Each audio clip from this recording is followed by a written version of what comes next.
မင်္ဂလာပါခဗျာNNK Today မှာရွှေစည်းနှုန်းများကိုတင်ဆက်ပေးသွားပါမယ်။မြန်မာရွှေစည်းတွေဘက်မှာဆိုရင်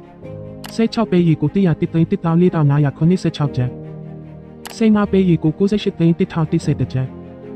14ပဲတစ်ပြားရေကို93,6,3,360 ကျပ်14ပဲရေကို89,3,9,958 ကျပ်73ပဲရေကို85,1,1,148 ကျပ်ကဘာရွှေစည်းတွေမှာဆိုရင်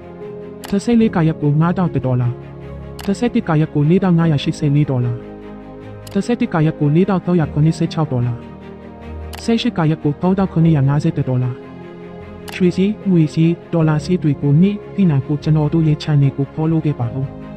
မနေ့ပြန်ရွှေစည်းတက်မလားကျမလား comment မှာခံမှန်းပေးခဲ့ကြပါဦး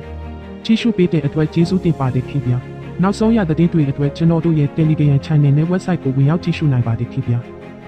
အားလုံးပဲတာယာချမ်းမြေတဲ့နေရက်တွေကိုပိုင်ဆိုင်ကြပါစေ